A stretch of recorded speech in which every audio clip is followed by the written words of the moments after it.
अब हो गया, ज्यादा सवाल पूछिएगा तब भुला जाएंगे सवाल।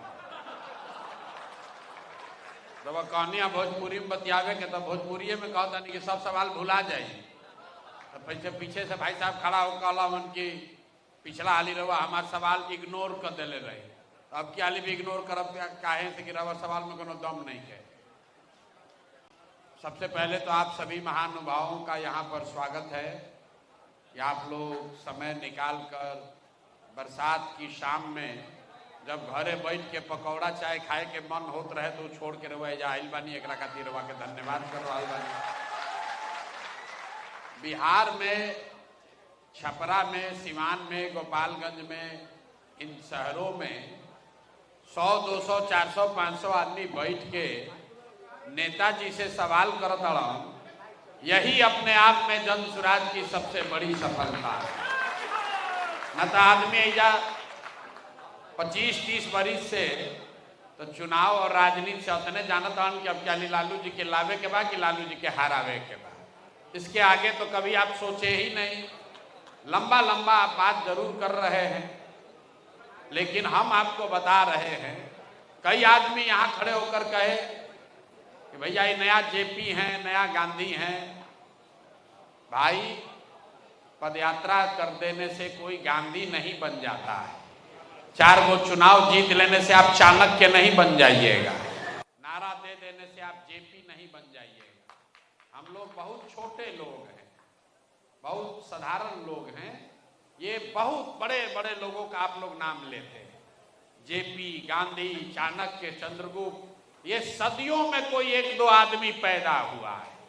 हम और आप इतना ही कर सकते हैं कि ये महानुभावों ने जो रास्ता दिखाया है उसको कुछ जीवन में आप फॉलो करने का कोशिश कर सकते हैं। खुद को जेपी और चाणक्य और महात्मा गांधी ना कहलाने की हमारी विद्वता है, ना हमारा वो चरित्र है, ना हम ऐसा कोई दावा करते हैं। आपसे भी आग्रह करेंगे इस तरह का विशेषण मत दिया कीजिए किसी को, हमारे लिए नहीं, किसी को मत दीजिए। एगो कोई चुनाव जीत गया कहता है चाणक्य है, एक कोई आदमी पैदल चल दिया कह दिए नए गांधी हैं। ऐसे अगर गांधी पैदा होने लगते तो हर दूसरे महीना कोई नया गांधी हो जाता। इतना आसान नहीं है।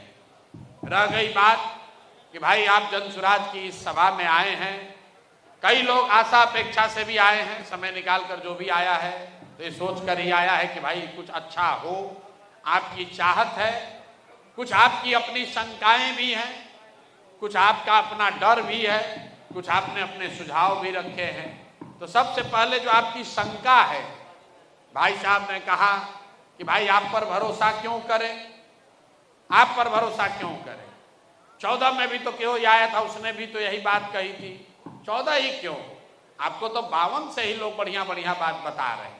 तो आप जाकर मेरा भाषण सुनिए, जो 3 बरस से हम बात बता रहे हैं। हम तो स्वयं से ये कह रहे हैं कि एक प्रशांत किशोर को छोड़िए, अगर 10 प्रशांत किशोर भी आ जाएंगे तब भी बिहार नहीं सुधर सकता है। जब तक यहाँ के लोग नहीं सुधरेंगे तब तक कोई व्यवस्था इसको सुधार नहीं सकता। ये कोचिंग कराने वाले भाई साहब ने बड़ा ओजस्वी सवाल के फॉर्म में बड़ा भाषण भी दिया, लोगों ने ताली भी बजाई।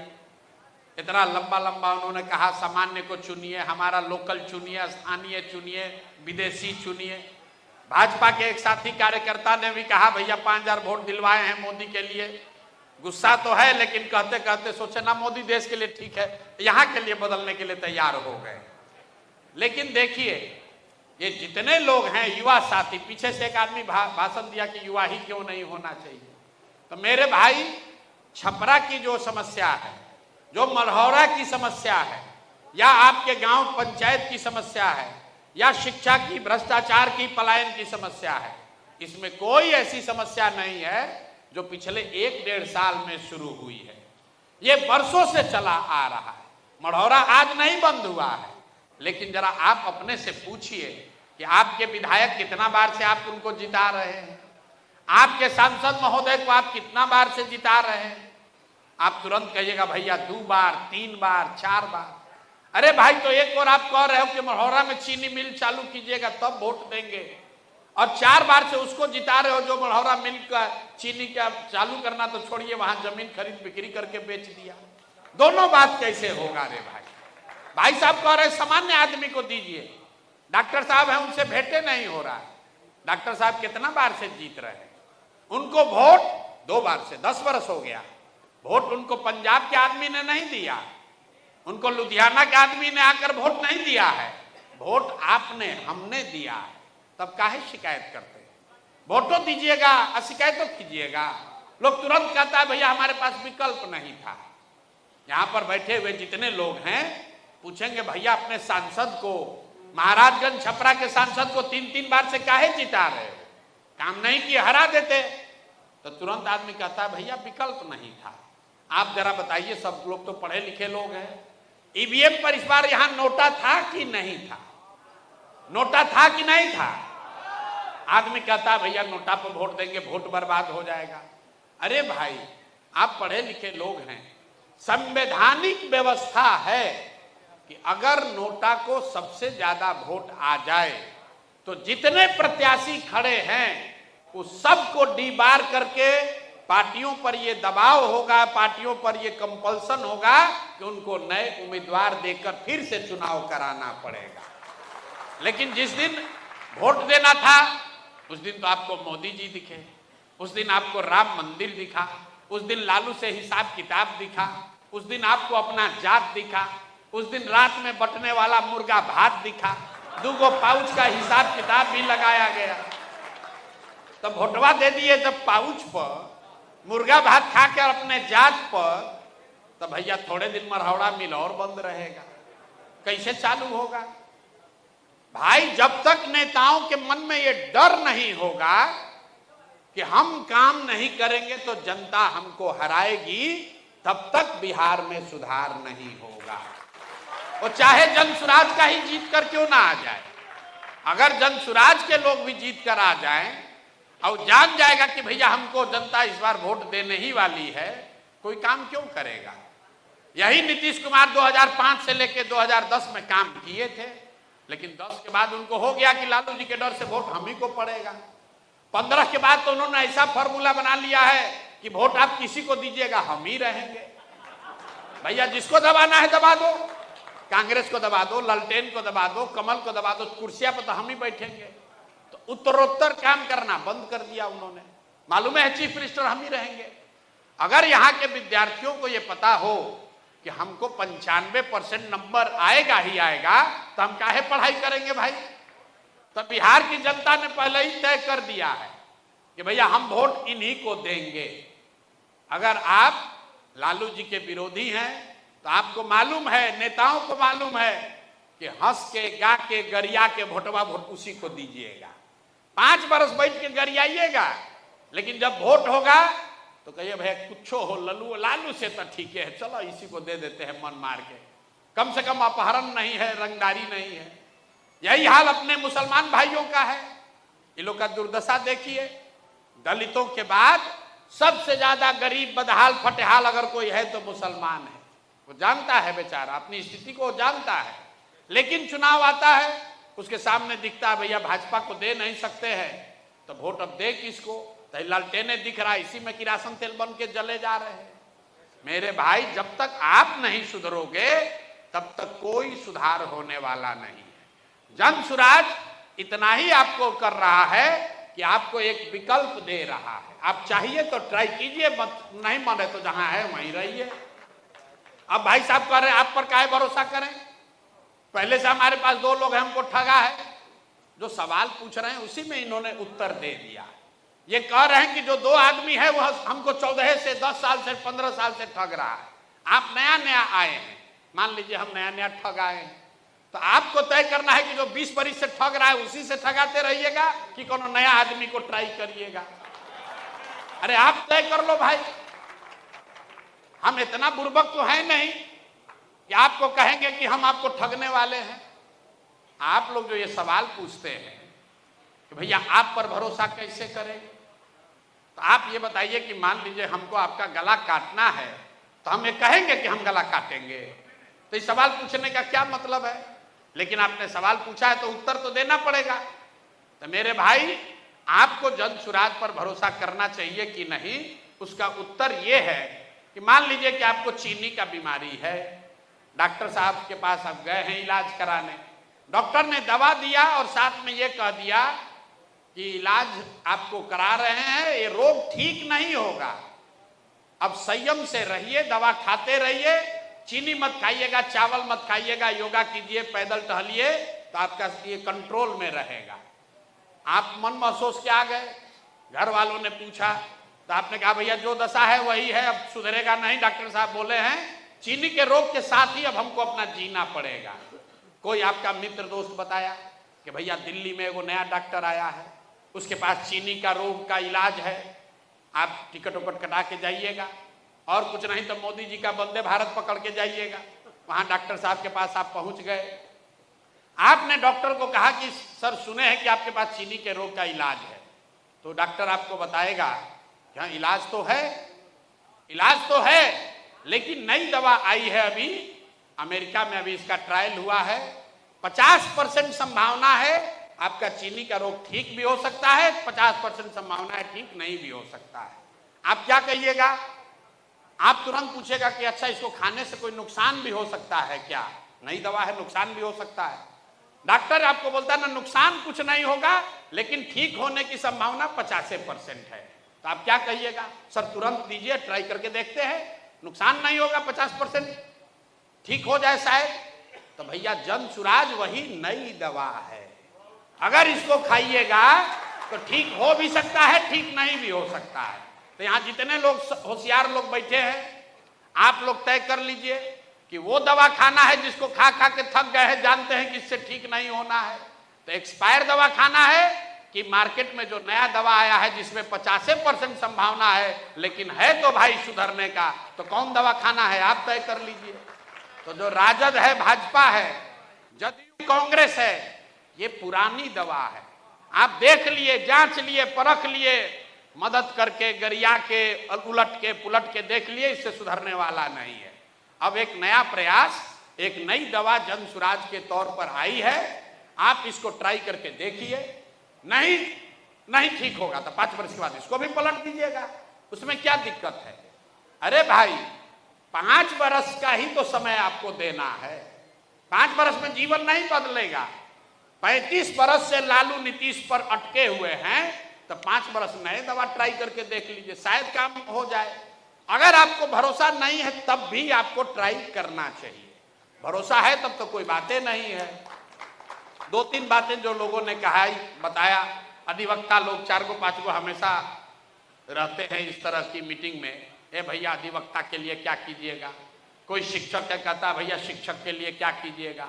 किसी ने अच्छा कहा कि भाई अंग्रेजी में एक कहावत है, missing the jungle for the wood, मतलब बड़ी समस्या को, जड़ को छोड़कर पत्ती, जो बरगद वाला बता रहे थे वो एग्जाम्पल, कि आप सोच रहे हैं कि अधिवक्ता के लिए क्या होगा, शिक्षक के लिए क्या होगा, पीछे से साथी ने पूछा संविदा कर्मी के लिए क्या होगा, कोई बता रहा भैया हम लोग ये परीक्षा प्रणाली ठीक कर दीजिए तो ठीक हो जाएगा।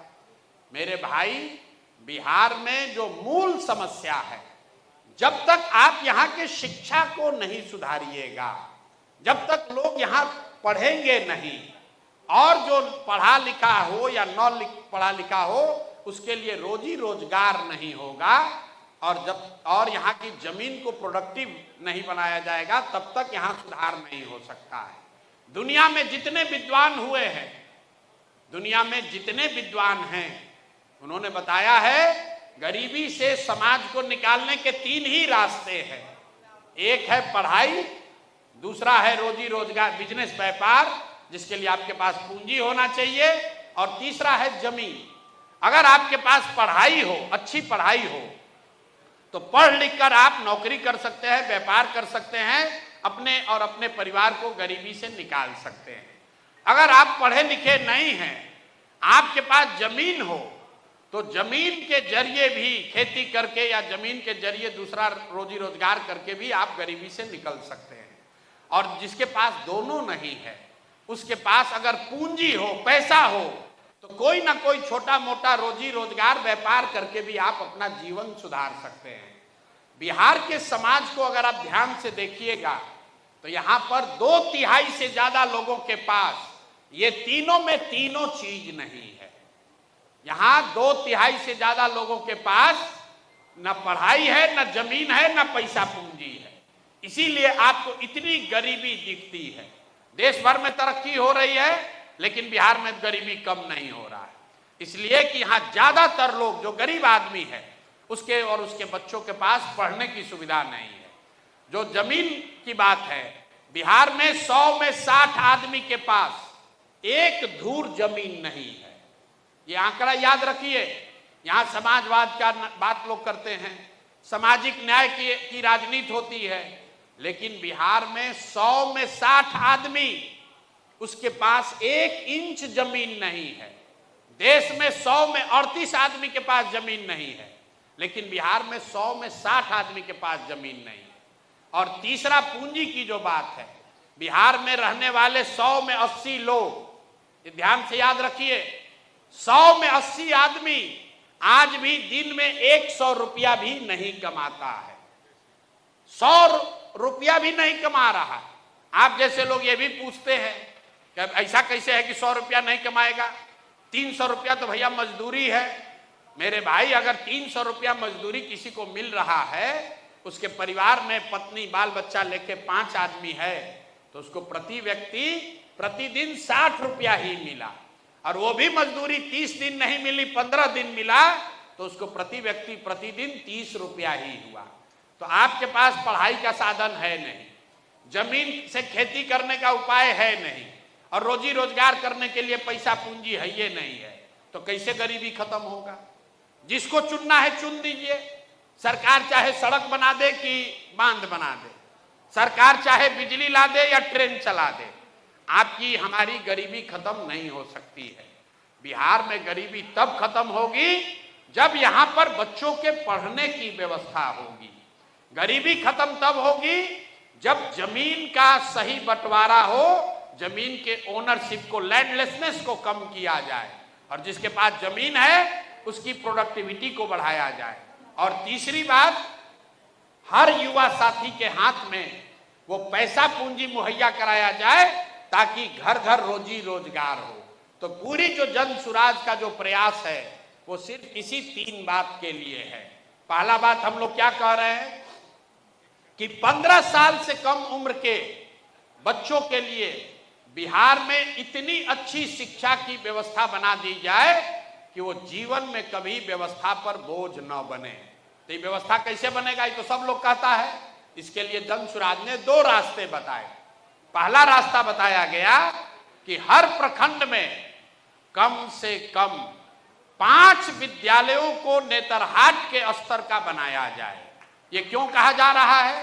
क्योंकि दुनिया में अगर आप स्कैंडिनेवियन कंट्री पे जाइएगा तो उन लोगों ने ये मॉडल लागू किया है कि हर गांव में स्कूल बनाने के बजाय स्ट्रेटेजिक जगहों पर स्कूल बनाए गए और लोगों को स्कूल पहुंचने के लिए स्कूल बस की सुविधा दी गई। अंग्रेजी में इसको कहते हैं, rather than taking school to the every village, take the children to the good school. तो हम अभी बिहार के सारे प्रखंड को आप मैप कीजिएगा तो कोई ऐसा प्रखंड नहीं है जहां 5 जगहों पर अगर अच्छे विद्यालय बना दिए जाएं और गांव में स्कूल बस की सुविधा दे दी जाए, तो कोई ऐसा गांव नहीं है जहां से 20 मिनट के अंदर बच्चे स्कूल तक नहीं पहुंच सकेंगे। तो हम लोग की सोच क्या है कि जन सुराज ये कह रहा है कि अगर हर प्रखंड में 5 नेतरहाट के जैसे विद्यालय बनाने में करीब करीब हर साल 15 से 20 हजार करोड़ रुपया खर्च होगा। मतलब अगर हर प्रखंड में 5 नेतरहाट के जैसा विद्यालय बनाना है तो 1 लाख करोड़ रुपया चाहिए।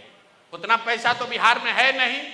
तो हम लोगों ने ये कहा कि हर साल हर प्रखंड में 1 विद्यालय को बढ़िया बनाएंगे। बढ़िया मतलब नेतरहाट के बराबर।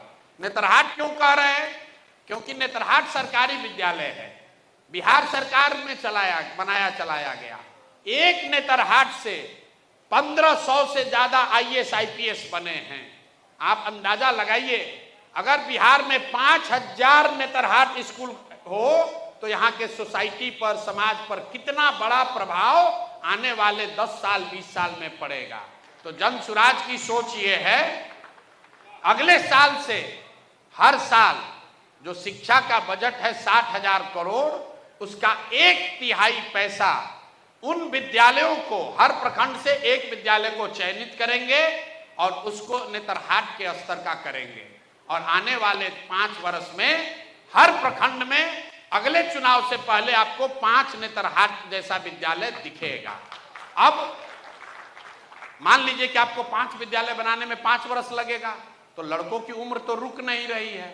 इसलिए दूसरी बात कही गई कि भाई जब तक आपके इलाके में इतना बढ़िया स्कूल नहीं बनता है, तब तक आप अपने बच्चों को प्राइवेट स्कूल में भेजिए, उसका फीस सरकार की ओर से दिया जाएगा।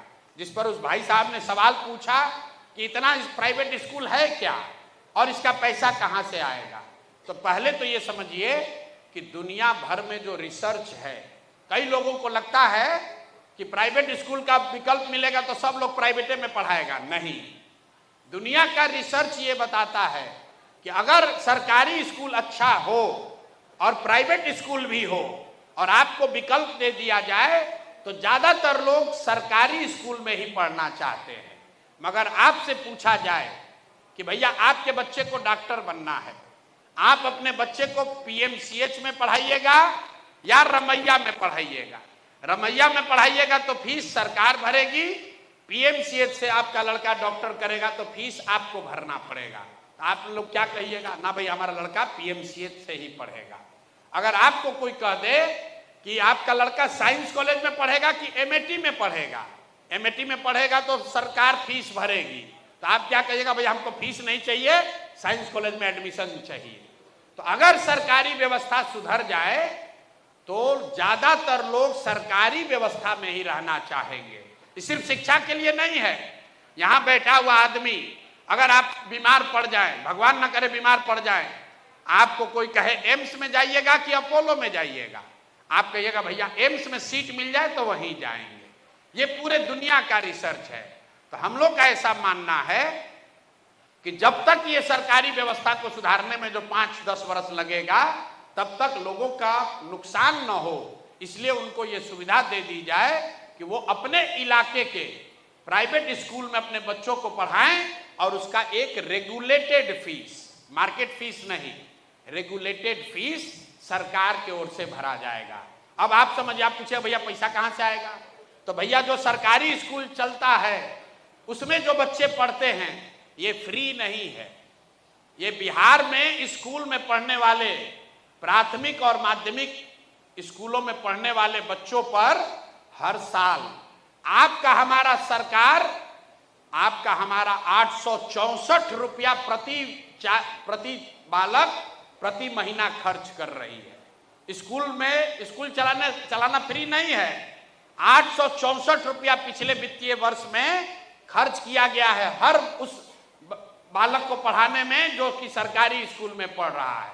और जबकि उसी इलाके में जाइएगा, गांव देहात में आप लोग रहे होंगे, तो आप जाकर देख लीजिए ज्यादातर स्कूलों में फीस 500, 600, 700, 800 रुपया से ज्यादा कहीं नहीं है।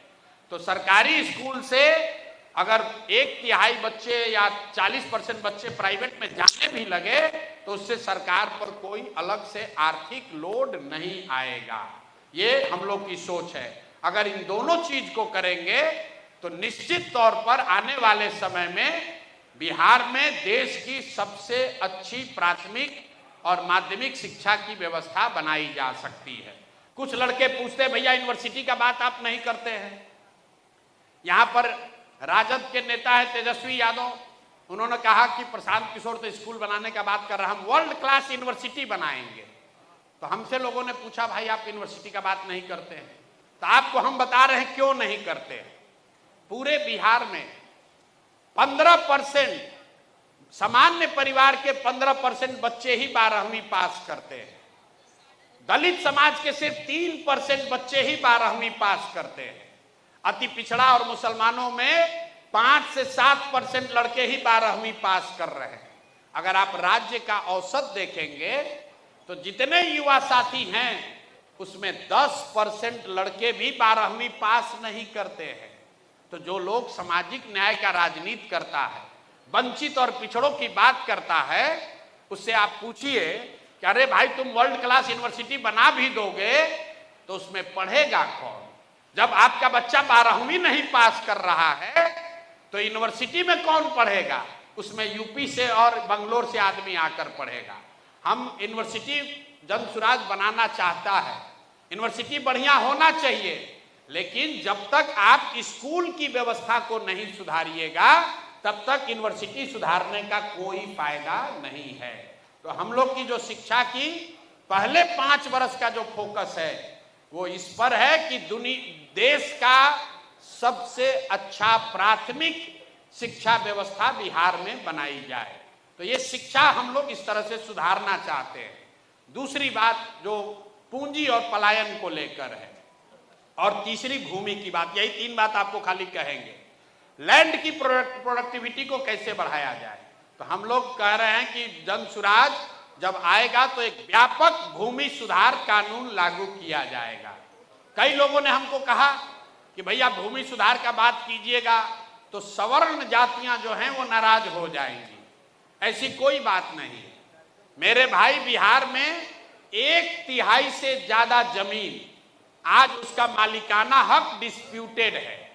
आपके पास केवाला है लेकिन आप उसको बेच नहीं सकते हैं, उस पर लोन नहीं ले सकते हैं, उसका मालिकाना हक डिस्प्यूटेड है। तो अगर भूमि सुधार यहां लागू हो जाए तो सबसे ज्यादा फायदा तो उन्हीं का है जो अभी जमीन के ओनर हैं, और उसके साथ साथ उन लोगों को भी फायदा होगा जो भूमिहीन है। आप में, हम में से बहुत कम लोग जानते होंगे कि लाखों एकड़ जमीन जो भूदान में यहां पर भूमि जिनके पास है उन लोगों ने दान दिया, उस जमीन का क्या हुआ? वो जमीन किसको मिली? वो जमीन किसी को नहीं मिली। वो जमीन का पट्टा किसी को मिल गया, रसीद किसी को मिला, वो कब्जे में किसी और के है, केवाला उसका किसी और के पास रह गया, जिसने दान दिया था वो वापस ले लिया। कई तरह की समस्या है। तो जनसुराज 2 बात कह रहा है, एक तो कि व्यापक भूमि सुधार कानून यहां लागू किया जाए, और दूसरी बात जो ज्यादा महत्वपूर्ण है कि लैंड प्रोडक्टिविटी को बढ़ाने के लिए, जमीन से उत्पादकता को बढ़ाने के लिए यहां पर बड़े पैमाने पर लोगों को नगदी फसल की ओर मोड़ा जाए। अभी जब आप धान गेहूं की खेती करते हैं तो उसमें जो आपको आमदनी हो रही है उसके मुकाबले अगर आप गन्ना, लहसुन, प्याज, मसाला उगाएंगे तो आपको ज्यादा लाभ हो सकता है। अब वो क्यों नहीं लोग करते हैं? उसके पीछे एक जो बड़ी कमी है वो है मजदूरों की कमी, और दूसरा है पूंजी नहीं आपके पास, क्योंकि नकदी फसल करने में खर्च ज्यादा लगता है।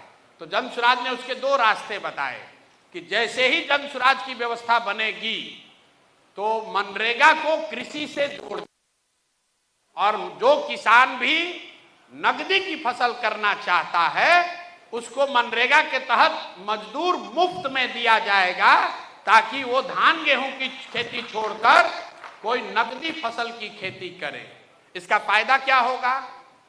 इसका सबसे बड़ा फायदा ये होगा कि अभी मनरेगा का जो पैसा हम लोग दिल्ली में सरेंडर कर रहे हैं, पिछले साल केंद्र सरकार ने मनरेगा के लिए 100 रुपया अगर दिया तो 40 रुपया ही हम लोग लेकर आए, 60 रुपया दिल्ली में ही सरेंडर कर दिया। और जो 40 रुपया लेकर आया उसमें भी 30 से 40% घूस में भ्रष्टाचार का भेंट चढ़ गया। लेकिन अगर हम लोग मनरेगा को कृषि से जोड़ देंगे तो जो मनरेगा का मजदूर है उसकी बाहर पलायन की स्थिति रुकेगी, और जिस किसान को भी ये मजदूर मिलेगा वो मजदूरी उससे कराएगा, उससे काम कराएगा, उससे लैंड की प्रोडक्टिविटी बढ़ेगी। बिहार में कुल 55 लाख हेक्टेयर जमीन है जहां खेती हो सकती है। 55 लाख हेक्टेयर जमीन जो है वो कल्टीवेबल लैंड है। उसमें से सिर्फ 2 लाख हेक्टेयर जमीन में ही नकदी की फसल होती है। बाकी 53 लाख हेक्टेयर में सिर्फ धान, गेहूं, मकई, बाजरा हो रहा है।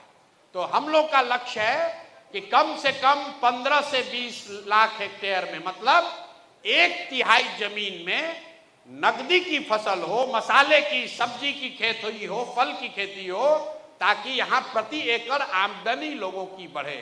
बोलचाल की भाषा में बिहार में जो खेती है अभी, ये खाने वाली खेती है। आप गांव देहात में सुनते हैं, लोग कहता है रोपनी करने आए हैं, कमाने के लिए लुधियाना जाएंगे। भैया कटिया करे आइल बानी, एक बाद जाई कोयम्बटूर में फैक्ट्री में कमाए। मतलब खेती जो है यहां पर लोगों के लिए खाने का जरिया है, कमाने का जरिया नहीं है। तो जन सुराज खेती को खाने वाली खेती से कमाने वाली खेती बनाना चाहता है। इससे फायदा ये होगा कि बड़े पैमाने पर यहाँ पर सब्जी, फल, मसालों की खेती होगी, लोग किसानी से जुड़ेंगे और बहुत बड़े पैमाने पर जो कृषि से जुड़े हुए मजदूर हैं उनका पलायन बंद हो जाएगा। तो ये खेती के लिए दो बात, और अंतिम बात कह के अपनी खत्म करेंगे। जो सबसे बड़ी बात है, रोजगार कहां से आएगा, पलायन कैसे रुकेगा। जन सुराज ने जो सबसे बड़ी बात कही है कि साल भर के अंदर किसी भी व्यक्ति को बिहार में, ध्यान से इसको याद रखिए, किसी भी व्यक्ति को मजबूरी में अपने बाल बच्चों का पेट पालने के लिए 10-12 हजार के मजदूरी के लिए बिहार छोड़कर बाहर नहीं जाना पड़ेगा। ये कैसे होगा, इसका पूरा ब्लूप्रिंट हम लोगों ने जारी किया है। पलायन को पिछले 3 बरस से जो हमने अध्ययन किया है, पलायन के 3 पहलू हैं। सिर्फ मजदूरों का, लोगों का पलायन नहीं है, बिहार में सबसे बड़ा पूंजी का पलायन है। पूंजी के पलायन से क्या मतलब है, पूंजी का पलायन का मतलब यह है कि जो पैसा आप और हम कमाने के बाद, खर्चे के बाद जो जमा करते हैं, पूंजी अपना बनाते हैं, उस पैसे को आप बैंक में रखते हैं। बैंक में ही ज्यादातर आदमी पैसा रखता है। वो पैसा बैंक वाले यहां से ट्रांसफर कर रहे हैं दूसरे राज्यों में। ये रिजर्व बैंक का आंकड़ा है, जिसको कहते हैं CD ratio, credit deposit ratio. मतलब कितना पैसा आपने, हमने मिलकर बैंक में बिहार में जमा किया और बैंक वालों ने उस पैसे का क्या किया। तो पूरे देश में इस रेशियो का आंकड़ा है 70%। मतलब भारत भर के लोगों ने यहां के बैंकों में जो पैसा रखा, 100 रुपया रखा, तो 70 रुपया बैंकों ने वापस उनको ऋण के तौर पर, लोन के तौर पर दिया, ताकि लोग रोजी रोजगार कर सकें, अपना घर बना सकें, गाड़ी खरीद सकें, पढ़ाई कर सकें, कृषि कर सकें। ये काम आप बैंक से लोन लेकर करते हैं। बिहार में ये आंकड़ा कितना है, 40%। मतलब अगर हम लोग 100 रुपया बैंक में जमा करते हैं तो सिर्फ 40 रुपया ही बैंक वाला आपको लोन के तौर पर देता है। बाकी का पैसा कहां जाता है, बाकी का पैसा जाता है गुजरात, तमिलनाडु, आंध्र प्रदेश, तेलंगाना, केरल, कर्नाटक। वहां पर सीडी रेशियो कितना है, वहां उन राज्यों में सीडी रेशियो है 90, 95, 100। मतलब अगर तेलंगाना में लोगों ने 100 रुपया बैंक में रखा तो बैंकों ने 95 रुपया लोन दिया, और बिहार में अगर आपने 100 रुपया रखा तो बिहार के लोगों को 40 रुपया मिला, 60 रुपया बाहर चला गया। इसका असर क्या होता है, पिछले वित्तीय वर्ष में बिहार के लोगों ने कुल 4,21,000 करोड़ रुपया बैंक में जमा किया। ध्यान से याद रखिए, याद नहीं रहेगा तो जाकर गूगल पर आरबीआई का आंकड़ा देखिएगा, दूसरा कोई नहीं बताएगा। पिछले साल बिहार में हमने, आपने सबने मिलके 4,21,000 करोड़ रुपया बैंक में जमा किया, और बैंकों ने लोन के तौर पर 1,61,000 करोड़ रुपया वापस समाज को दिया। बाकी का पैसा कहां गया, बाकी का पैसा करीब करीब 2.5 लाख करोड़ रुपया बैंकों ने दूसरे राज्य में भेज दिया। और ये आज नहीं हुआ है, 1990 से लगातार यही होता आ रहा है।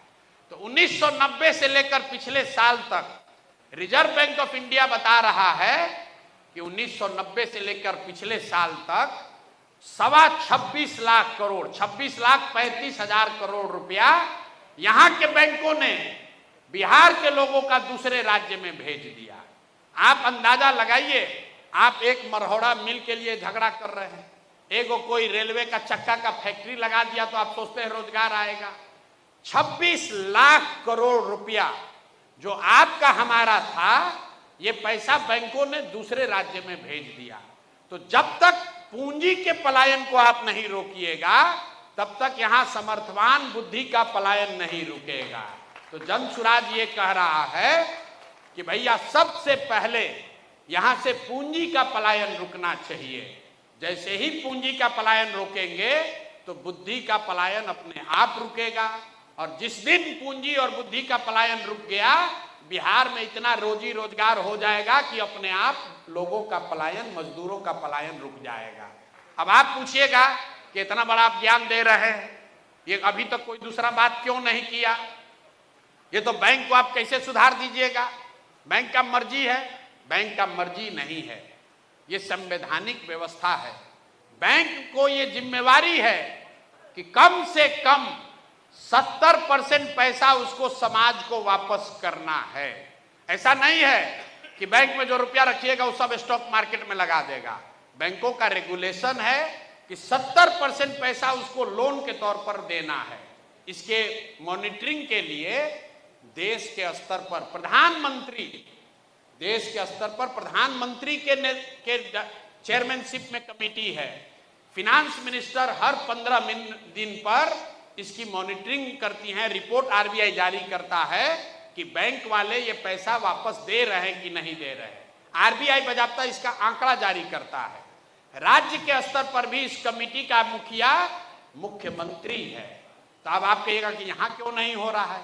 तो यहाँ जैसे टीचर, दरोगा, सिपाही, बीडीओ, सीओ, डॉक्टर मुख्यमंत्री का बात नहीं मान रहा है, वैसे बैंक वाला भी उनका बात नहीं मान रहा है।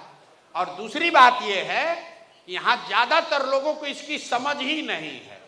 मैं आपको दावा कर रहा हूं, आप किसी भी नेता को, जिसको आप बिहार का सबसे प्रकांड विद्वान समझते हैं, उसको बुलाकर कहिए कि भाई प्रशांत किशोर कह रहा है कि 26 लाख करोड़ रुपया बैंकों ने यहां से ट्रांसफर किया, इस पर आपको क्या कहना है? सीडी रेशियो के बारे में आपको क्या कहना है? तो कहेगा ये क्या होता है भाई?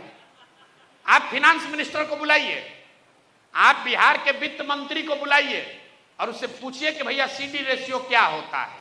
आरबीआई रोज नोटिस जारी कर रहा है, आरबीआई रोज नोटिस जारी कर रहा है कि भाई सीडी रेशियो सुधारो, लेकिन बिहार सरकार कान पर जूत इसके नहीं रेंग रहा है।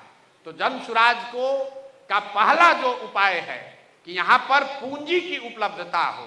दूसरी बात हम लोग ये कह रहे हैं, किसी साथी ने कहा कि बिहार में सरकारी नौकरी का नशा है। तो भैया एक तो आप ये समझिए कि सरकारी नौकरी से समाज का भला हो सकता है कि नहीं।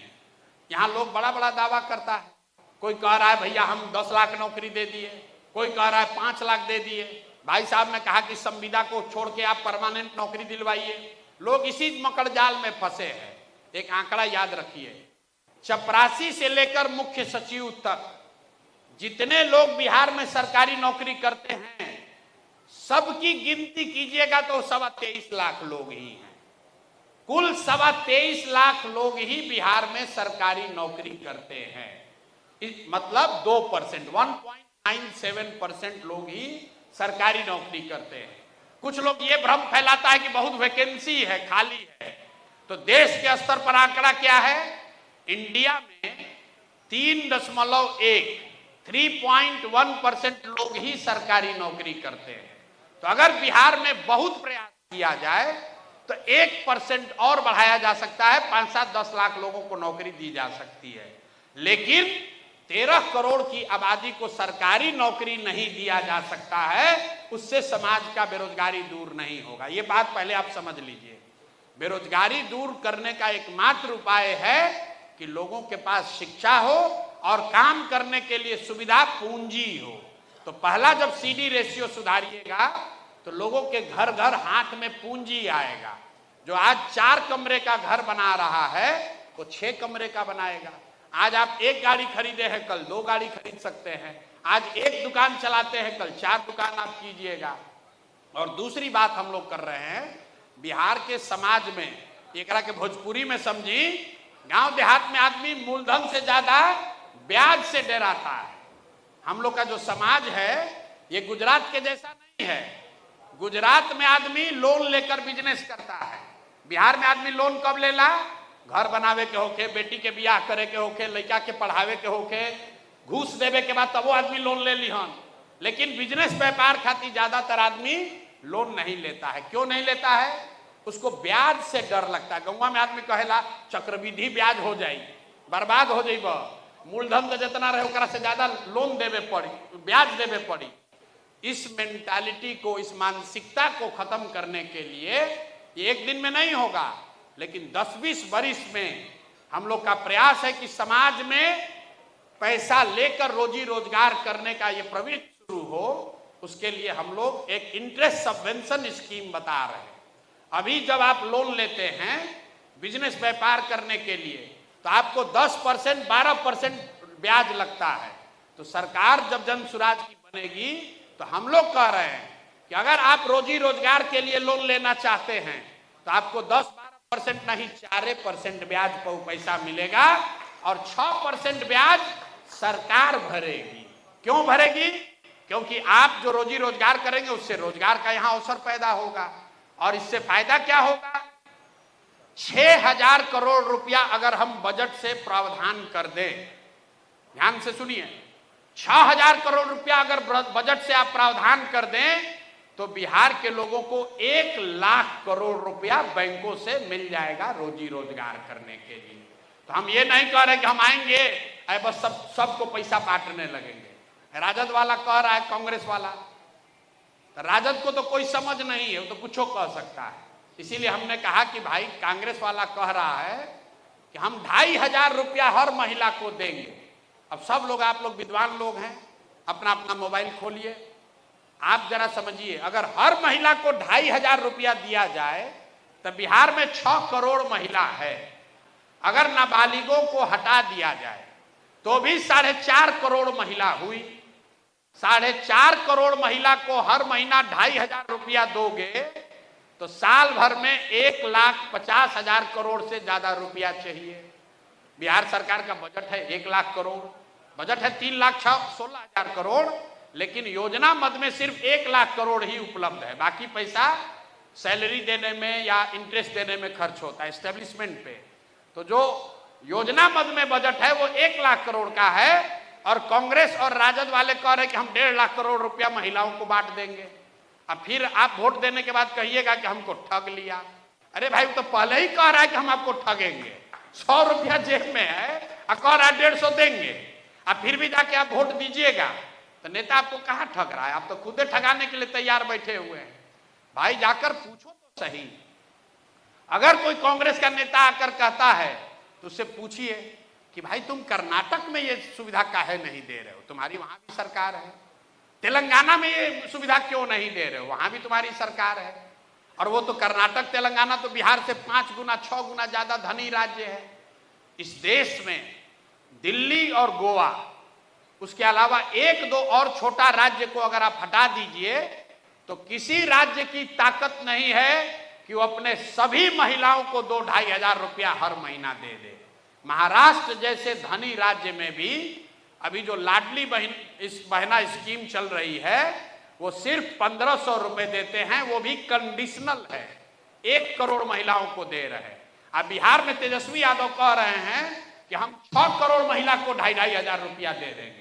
लोग फिर मछली की तरह जाल में फंस के उसको वोट दे देगा और फिर कहेगा कि भैया हमको तो बड़ा ठग लिया। अरे भाई, जो आपके आंख के सामने है, हम लोग जो बात कह रहे हैं, अगर कह रहे हैं कि पलायन रोकेंगे तो उसका पूरा स्कीम बता रहे हैं। उस स्कीम पर कितना पैसा खर्चा होगा ये बता रहे हैं। वो पैसा कहां से आएगा ये भी बता रहे हैं। हमने कहा है कि 60 वर्ष से ज्यादा उम्र के लोगों को 2,000 रुपया देंगे। अगर आप 60 वर्ष से ज्यादा उम्र के हर व्यक्ति को, बिहार में हर व्यक्ति को 2,000 रुपया दीजिएगा तो यहां पर 1,25,00,000 लोग ऐसे हैं जिनका उम्र 60 वर्ष से ज्यादा है। सरकार उनको पहले 400 दे रही थी, अभी 1,100 दे रही है। इसको 2,000 करने में कुल जमा 4,500 करोड़ रुपया का एक्स्ट्रा खर्च होगा, जो कि पूरे बजट का 1.5% है। 3.25 लाख करोड़ के बजट का सिर्फ 1.5% पैसा अगर एक्स्ट्रा खर्च किया जाए तो बिहार के सभी बुजुर्गों को 2000 रुपया महीना दिया जा सकता है। और हम लोग क्यों कह रहे हैं कि ये देंगे? क्योंकि वो बुजुर्ग अब वापस जाकर पढ़ नहीं सकते हैं, बिहार में वो मजदूरी रोजी रोजगार नहीं कर सकते हैं, तो वो आपकी हमारी समाज की जिम्मेवारी है। तो जो बच्चे हैं उनको पढ़ाना है, जो युवा है उसके हाथ में काम देना है, और जो काम नहीं कर सकता है, पढ़ नहीं सकता है, उसकी मदद करनी है। सबको फ्री में रुपया नहीं बांटना है, क्योंकि उतना रुपया है नहीं, और अगर आप बांट भी दीजिएगा तो उससे भला नहीं होगा। ये जन सुराज की सोच है। बाकी आप जो बता रहे हैं कि शिक्षा की प्रणाली को सुधार दीजिएगा तो सब रुक जाएगा, ऐसा कभी बज्जूका सुझाइए मत। इस देश में कभी किसी ने कहा कि जन लोकपाल बना देंगे तो भ्रष्टाचार खत्म हो जाएगा। हुआ खत्म? किसी भी समस्या का कोई एकदम सीधा इतना नहीं उत्तर है कि बस कल आइएगा और परसों सुधर जाएगा। ये 50 वर्ष 60 वर्ष से बिगड़ी हुई व्यवस्था है, इसको 50 दिन में नहीं सुधारा जा सकता है। इसको किसी एक व्यक्ति ने नहीं बिगाड़ा है, और कोई एक व्यक्ति सुधार भी नहीं सकता है। अगर पूरे समाज ने मिलकर बिगाड़ा है, 30-40 साल में बिगड़ा है, पूरा समाज मिलकर प्रयास करेगा, तब जाकर कहीं 5-10 वर्ष में बिहार की स्थिति सुधरेगी। अगर नहीं लगेंगे तो सुधार नहीं होगा। एक अंतिम बात, बहुत सारे लोग समझते हैं बात तो बढ़िया है, प्रयास तो होना चाहिए, लेकिन जीतेंगे कि हारेंगे? मेरे भाई, बिहार को अगर सुधारना है तो प्रयास आप कीजिए या हम करें, प्रयास आज हो या 20 वर्ष के बाद हो, करना तो किसी न किसी बिहार के आदमी को ही पड़ेगा। अब तय आप कर लीजिए कि उस प्रयास में आप कंधा लगाना चाहते हैं कि बाहर बैठ के खाली कमेंट्री करना चाहते हैं। तय आपको करना है, आपके सामने विकल्प है। अगर आप मेहनत करेंगे, अगर आप इससे जुड़ेंगे, कंधा लगाएंगे, निश्चित तौर पर बिहार में सुधार होगा ही होगा। अब आपके सामने अवसर है, 3 महीना में आपको जो अच्छा लगे उसको चुनिए। आपने कहा कि प्रत्याशियों के चयन में पारदर्शिता नहीं है, तो अभी प्रत्याशी का चयन हुआ कहाँ? जब हो जाने दीजिए, पहले मथा जाने दीजिए, तब न देखिएगा कि उससे मक्खन निकला कि फटा हुआ पनीर निकला। और अगर उससे फटा हुआ पनीर निकलेगा तो हमने पहले ही कह दिया कि अगर आपके सामने फटा हुआ पनीर दिखेगा, वो जनसुराज का भी होगा तो उसको भी हराइएगा। इस देश में कोई नेता, कोई दल ये नहीं कह सकता है कि अगर जनसुराज का भी नेता खराब हो, कैंडिडेट खराब है, तो उसको भी हराइए, क्योंकि हर हालत में बिहार जीतना चाहिए। और बिहार तब सुधरेगा जब अच्छे लोग जीतेंगे। खाली जनसुराज के जीतने से बिहार नहीं सुधरेगा। तो आप अच्छे आदमी को हराइए, अच्छे आदमी को जिताइए। सॉरी, कुछ लोग ये कहा कि आप गलत आदमी को दीजिएगा काहे? तो मेरे भाई, यहाँ IAS IPS का सिलेक्शन होता है, सरकार ने कितनी बड़ी व्यवस्था बनाई है। लाखों लोग एग्जाम देते हैं, प्रीलिम्स दिया, मेंस दिया, इंटरव्यू हुआ, 2 साल का ट्रेनिंग हुआ। सरकार तो यही समझती है कि बढ़िया आदमी को चुनकर कलेक्टर बनाएंगे, लेकिन उसके बावजूद उतने प्रक्रिया अपनाने के बाद भी 100 में 80 जो अब अधिकारी चुनकर आ रहा है वो चोर बदमाशी हो है। तो कोई भी प्रक्रिया आप अपना लीजिए, चाहे आप गरीब को दीजिए या डॉक्टर को दीजिए, अधिकारी को दीजिए कि भिखारी को दीजिए, किसी भी प्रक्रिया में गलत लोग आ सकते हैं। लेकिन आप वोटर हैं, आप मालिक हैं, आपको देखना है कि कोई गलत आदमी आ गया तो उसको हराइए, जो अच्छा आदमी है उसको जिताइए, जिस दल से भी हो। अगर अच्छा प्रतिनिधि जीतेगा तब आप जीतिएगा, आपका बच्चा जीतेगा, उसका भविष्य सुधरेगा। और नहीं, दल को जिताइएगा तो जो दल का मालिक मुखिया है वो जीतेगा, आपका बच्चा जीते या न जीते। बहुत बहुत शुक्रिया। आप सभी को जनसंवाद में बहुत बहुत